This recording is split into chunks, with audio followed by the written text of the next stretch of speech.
কাদের উপরে কোরবানি আবশ্যক? কাদের উপরে কোরবানি আবশ্যক?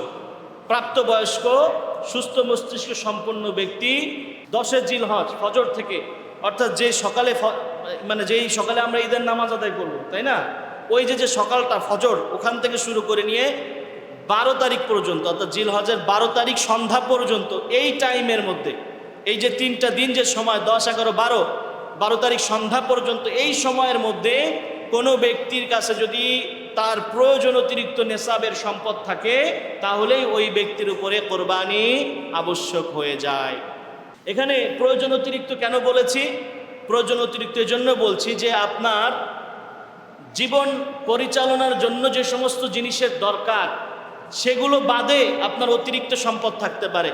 যেমন কোনো ব্যক্তির 2 বিঘা জমি আছে, সে 2 বিঘা জমি তার কাজে লাগে না, এমনি পড়ে থাকে, অর্থাৎ তার সংসার চালানোর জন্য সেটা প্রয়োজন না, তাহলে সেটা প্রয়োজন অতিরিক্ত, যেহেতু সেটা প্রয়োজন না। এরকম কোনো ব্যক্তি যদি একটা গাড়ি প্রয়োজনে ব্যবহার আর একটা ব্যবহার হয় না, সেটাও কিন্তু এটার মধ্যে অন্তর্ভুক্ত হয়ে যাবে। তার মানে প্রয়োজনের অতিরিক্ত সম্পদ যদি কারো কাছে নেশাব পরিমাণ হয়ে যায়, তাহলেই সেই ব্যক্তির উপর কোরবানি আবশ্যক হয়ে যাবে।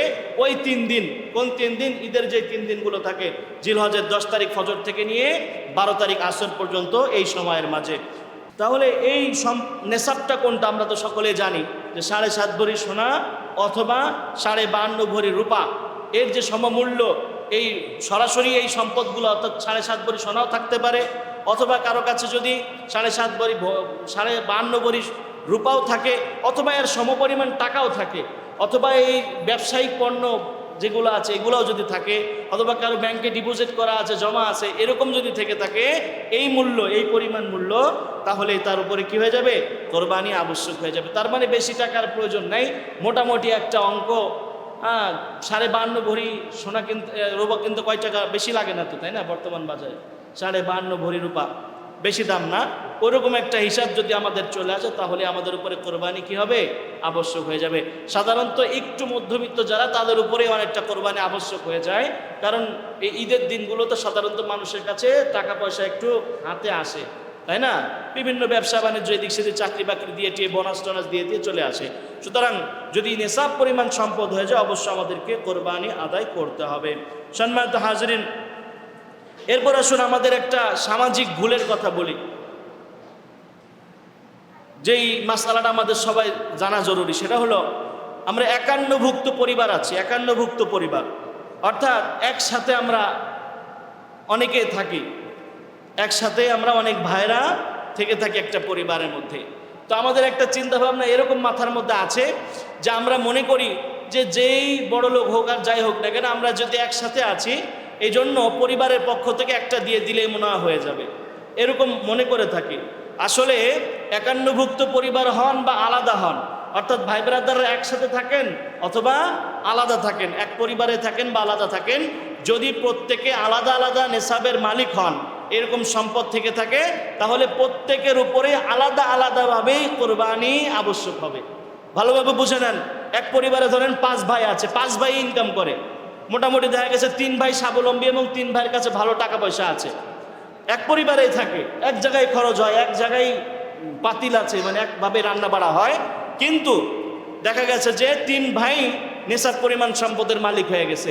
এখানে এটা মনে করার সুযোগ নাই যে পুরো পরিবারের পক্ষ থেকে একটা কোরবানি দিলে হবে, এরকম না, বরং এই 3 জনকেই কোরবানি প্রদান করতে হবে। সেক্ষেত্রে পুরো পরিবারের পক্ষ থেকে একটা গরু দিলেন, গরু দিয়ে আলাদা আলাদা করে নাম দিয়ে দিলেন, হয়ে যাবে, কোনো সমস্যা নাই। কিন্তু ওই পুরো পরিবারের পক্ষ থেকে একটা ভাগ নিলেন, তাহলে কিন্তু হবে না। অথবা পুরো পরিবারের পক্ষ থেকে একটা ছাগল দিলেন বা একটা ভেড়া দিলেন, হবে না কিন্তু। তার মানে বোঝাতে চাচ্ছি যে 51ভুক্ত পরিবার হন, একসাথে থাকেন, এক পাতিলায় খান, তাতে কোনো সমস্যা নাই। প্রত্যেকেই যদি আলাদা আলাদা নেশাবের মালিক হন, তাহলে প্রত্যেকের উপরেই কোরবানি আবশ্যক হয়ে যাবে। এই ভুলটা কিন্তু আমরা অনেকে করি। এমনকি যদি আপনার স্ত্রীর সম্পদ থাকে, সেই স্ত্রীর যদি নেশাব পরিমাণ সম্পদের মালিক হয়ে যায়, তাহলে ওই স্ত্রীর পক্ষ থেকেও কোরবানি করা আবশ্যক। আপনি যদি সম্পদের মালিক হন, আপনারও দিতে হবে। আপনার স্ত্রী যদি সম্পদের আলাদা মালিক হয়, তাহলে তাকেও কি করতে হবে? কোরবানি প্রদান করতে হবে। না হলে কিন্তু দুজনই গুনাহগার হবেন, অর্থাৎ স্বামী যদি না দেন তিনিও গুনাহগার হবেন, স্ত্রী যদি না দেন তিনিও গুনাহগার হয়ে যাবেন। এজন্য স্বামী যদি মালিক হন, তাহলে স্বামী দিবেন, আর স্ত্রী যদি মালিক হন স্ত্রী দিবেন, যদি উভয় হন তাহলে উভয়ই আমাদেরকে কোরবানিতে অংশগ্রহণ করতে হবে। সেক্ষেত্রে ওই যে কোরবানির যে নিয়ম আছে, একটা গরুকে 7টা ভাগ দেওয়া যায়, সেভাবে আপনারা দিতে পারেন।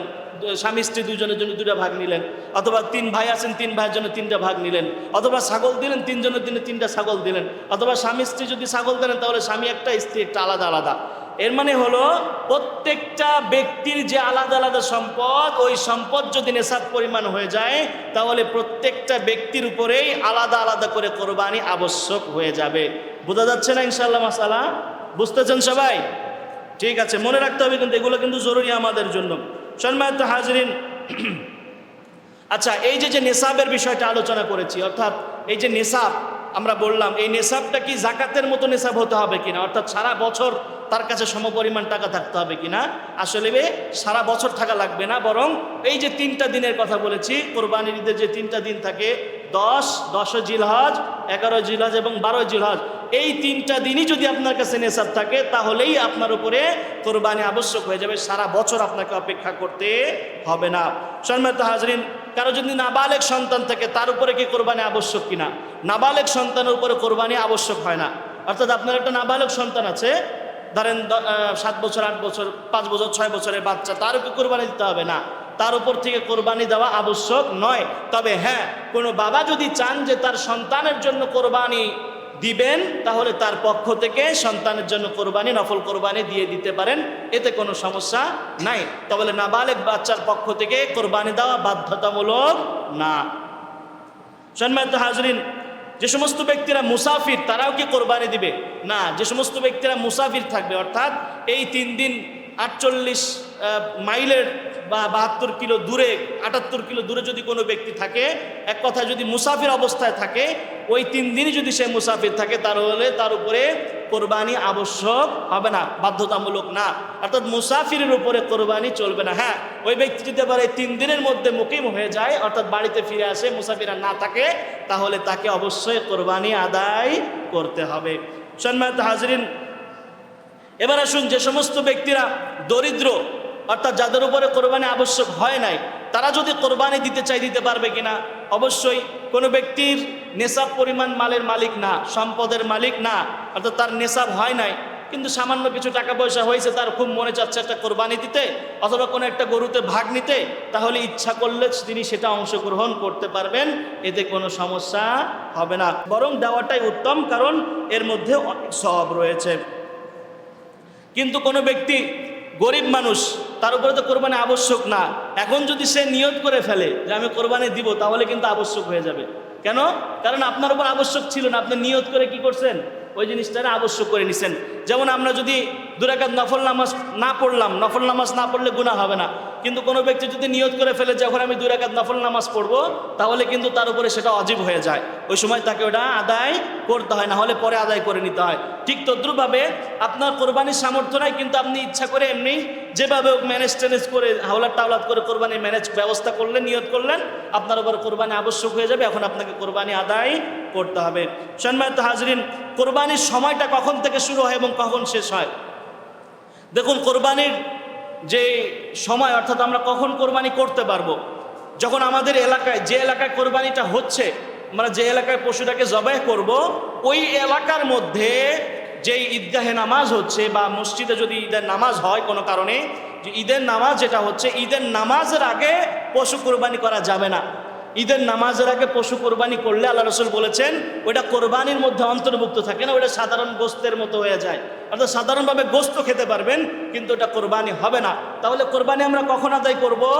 আমরা ঈদগাহে নামাজ শেষ করার পরে, আমাদের মহল্লা যে ঈদের নামাজ হবে, এই নামাজ শেষ হওয়ার পরে তারপরে আমরা কি করব? কোরবানিতে অংশগ্রহণ করব। এর আগে যদি কেউ জবাই করেন তাহলে জবাই হবে না।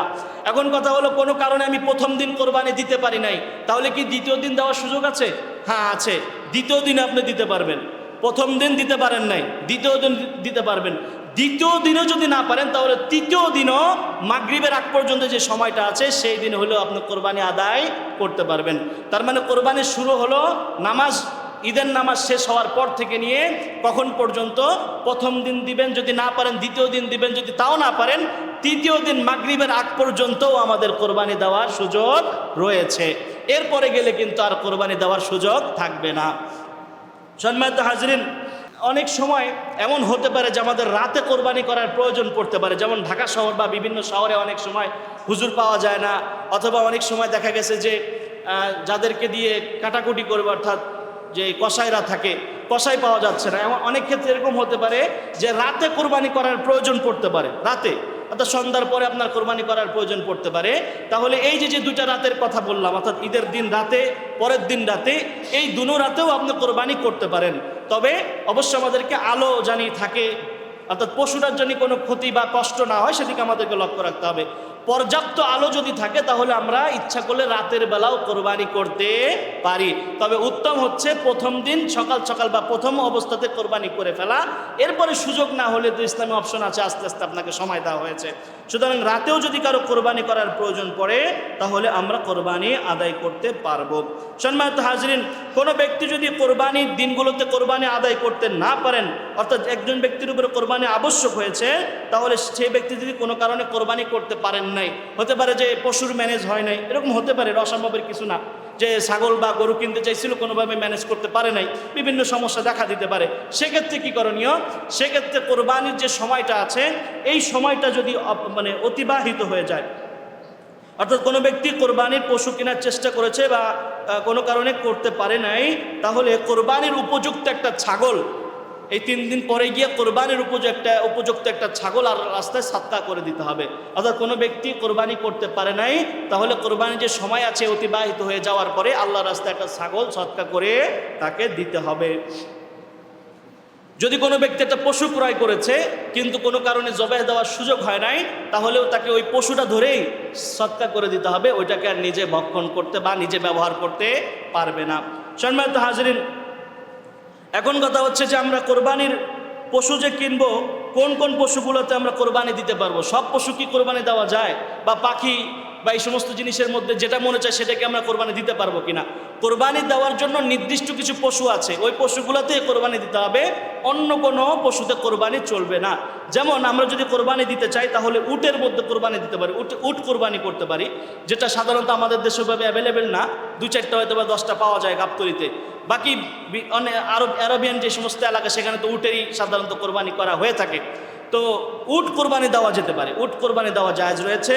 ঠিক তদ্রুপভাবে আমরা গরু, মহিষ এগুলো কোরবানি দিতে পারবো, ছাগল, ভেড়া এবং দুম্বা, এই যে 6টা বললাম, উট, গরু, মহিষ, ছাগল, ভেড়া এবং দুম্বা, এই 6টা প্রাণীকেই কোরবানি দেওয়া যাবে। এছাড়া অন্য কোনো প্রাণী কোরবানির জন্য উপযুক্ত নয়। এমনকি যদি কোনো গরু বন জঙ্গলের গরু হয়, অর্থাৎ সেটা গৃহপালিত না, গৃহপালিত গরু না, এমনি বন জঙ্গলে থাকে, ওই গরু দিয়েও কোরবানি করা যাবে না। যেমন অনেক মহিষ আছে, ইসে পাওয়া যায়, বন জঙ্গলে গরু পাওয়া যায় বিভিন্ন ধরনের, ওই গরুগুলো হবে না, গৃহপালিত গরু হতে হবে। অর্থাৎ উট, গরু, মহিষ, ভেড়া, ছাগল এবং দুম্বা, এই 6টা প্রাণী এবং সবগুলো অবশ্যই কি হতে হবে? আমাদের গৃহপালিত হতে হবে, এবং এই সবগুলো প্রাণীর মধ্যে আমরা কোরবানি করতে পারবো। এছাড়া অন্য কোনো পশু, অন্য কোনো পাখি, কোনো কিছুই কোরবানি দেওয়া জায়েজ নাই। সম্মানিত হাজরিন, এবার আসুন আমরা যে কোরবানি করব, এই ক্ষেত্রে যে পশুটা কোরবানি করব সেটা কি শুধু ছেলে বা মেয়ে, অর্থাৎ নর বা মাদা হতে হবে বা এরকম কোনো শর্ত আছে কিনা? এরকম কোনো শর্ত না, ছেলে হোক মেয়ে হোক যেটাই হোক সেটাই দেওয়া যাবে। এই জন্য আলাদা করে ছেলে হতে হবে, অর্থাৎ কি বলে নর হতে হবে অথবা মাদা হতে হবে, এরকম কোনো শর্ত নাই, যে কোনো প্রকারের হলেই হবে। এবার আসুন এই যে পশুগুলো যে আমরা কোরবানি করব, এই পশুগুলোর বয়স সীমা কেমন হওয়া দরকার, বয়সটা আমাদের খুব জানা জরুরি। এটা কিন্তু আমাদের অনেক সময় সমস্যা হয়ে যায়। তো উটের যদি কোনো ব্যক্তি কোরবানি দিতে চায় অবশ্যই তাকে 5 বছর হতে হবে। কয় বছর? উটের জন্য 5 বছর। আর গরু আর মহিষের জন্য 2 বছর। গরু আর মহিষের জন্য কয় বছর বলেন? 2 বছরের নিচে কোনো গরু, কোনো মহিষ দিয়ে কি করা যাবে না, কোরবানি দেওয়া যাবে না, দিলে হবে না, আদায় হবে না। 2 বছর হতেই হবে, একবারে মাস্ট 2 বছর হওয়াই লাগবে। আর উটের ক্ষেত্রে 5 বছর হওয়াই লাগবে। আর ভেড়া, দুম্বা এবং ছাগল এগুলোর ক্ষেত্রে 1 বছর। কয় বছর? ভেড়া, দুম্বা এবং ছাগল এগুলোর ক্ষেত্রে কয় বছর? 1 বছর। তবে ভেড়া আর দুম্বার ক্ষেত্রে কিছুটা ছাড় দিয়েছেন, সেটা হলো যেগুলো যদি 6 মাস অতিবাহিত হয়ে যায়, ভেড়া আর দুম্বা যদি 6 মাস অতিবাহিত হয়ে যায়, মোটামুটি দেখতে শুনতে 1 বছরের ভেড়া দুম্বার মতো একটু নাদুস নুদুস দেখা যায়, হৃষ্টপুষ্ট দেখা যায়, সেক্ষেত্রে ভেড়া এবং দুম্বা 6 মাসের অতিবাহিত হলেও দেওয়া যাবে। তবে ছাগলের ক্ষেত্রে অবশ্যই 1 বছর হওয়া লাগবে। ছাগল যদি 1 বছরের 1 দিনও কম হয় তাহলেও সেটা দিয়ে কোরবানি জায়েজ হবে না। বোঝা গেছে? আবারও বলছি, উটের ক্ষেত্রে কয় বছর? 5 বছর। গরু এবং মহিষের ক্ষেত্রে কয় বছর? দুম্বা এবং ভেড়ার ক্ষেত্রে এবং ছাগলের ক্ষেত্রেও 1 বছর। তবে ছাগল অবশ্যই 1 বছর হতে হবে। ভেড়া আর দুম্বা যদি হয় এবং 6 মাসের অতিবাহিত যদি হয়, সেগুলো যদি হৃষ্টপুষ্ট হয়, দেখতে শুনতে বড় সড়ো হয়, তাহলে সেগুলো দিয়েও কোরবানি করা জায়েজ আছে। তবে ছাগলের ক্ষেত্রে অবশ্যই আমাদেরকে 1 বছরই হতে হবে। এখন কথা হচ্ছে যে আমরা একটা পশুতে কয়জন শরিক হতে পারবো? একটা পশু কি একজনই দিতে হবে নাকি কয়েকজন শরিক হওয়া যাবে, এবং কোন পশুতে শরিক হওয়া যাবে? দেখুন, আমরা প্রথম যে 3টার কথা বলেছি, উট, গরু এবং মহিষ, এই 3টার ক্ষেত্রে 7 জন সর্বোচ্চ শরিক হতে পারে। কয়জন? এই 3টার ক্ষেত্রে উট, মহিষ এবং গরু, এই 3টার ক্ষেত্রে কয়জন? সর্বোচ্চ 7 জন। আর বাকি যেগুলো আছে, বাকি 3টা পশু ছোট ছোট, এগুলোর ক্ষেত্রে কয়জন হতে পারে? সর্বোচ্চ 1 জন। ওইগুলোর মধ্যে 2 জন বা আধা আধি এরকম কোনো সিস্টেম নাই।